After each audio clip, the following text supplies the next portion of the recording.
ایک چھوٹی سی بچی کچن میں چلی گئی تاکہ گھر کا کام کر سکے، کچن کا کام کر سکے، اور جب وہ کام کرنے لگی، پیاز کاٹ رہی تھی، اتنے میں چھری اس کے انگلی پہ لگی اور انگلی کٹ گئی، انگلی سے خون بہنے لگا، اور جب خون دیکھا تو بچی زور زور سے رونے لگی۔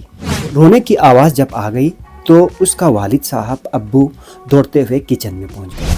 کچن میں جب دیکھا اس کے ہاتھوں سے خون نکل رہا ہے تو ابو کا دل بہت ٹوٹ گیا، چونکہ اس کی بیٹی تھی، اب اسے رہا نہیں گیا، اور دوڑتے ہوئے وائف کے پاس گئے اور وائف کو ڈانٹنے لگے۔ ڈانٹتے ہوئے کہا، تم نے بیٹی کو کچن میں بھیجا ہی کیوں؟ تمہیں کیا ضرورت تھی بچی کو کچن میں بھیجنے کا؟ وائف نے جواب دیا، میں خوشی سے تھوڑی بیچتی ہوں، میں اس لیے بیچتی ہوں تاکہ کل کو اس کے اوپر کوئی بات نہ آئے۔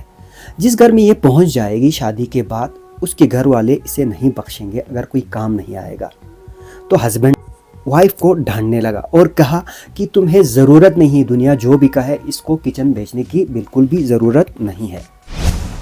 بیٹی کی طرف دیکھا تو بیٹی بالکل بھی اس بات پہ خوش نہیں تھی، اور بیٹی ایک چیز دیکھ رہی تھی۔ بیٹی کیا دیکھ رہی تھی؟ بیٹی کی نظریں اپنے ماں کے ہاتھوں کے اوپر تھی، اور اس کے ماں کے ہاتھوں کے اوپر پرانے زخم نظر آ رہے تھے، کیونکہ جب وہ کام کرتی تھی کچن میں تو کئی دفعہ متعدد دفعہ اس کے ہاتھ میں کٹ لگے تھے، اور یہ اب زخم بھر بھی گئے تھے۔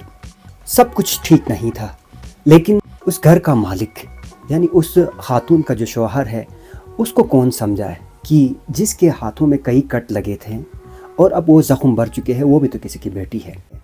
اگر تمام مرد دنیا میں موجود تمام خواتین کو برابر حقوق دے، برابر سمجھا، اس کو بھی کسی کی بیٹی، کسی کی بہن سمجھے، تو شاید خواتین اپنے حقوق کو حاصل کرنے میں ان کے لیے کوئی پریشانی نہیں ہوگی۔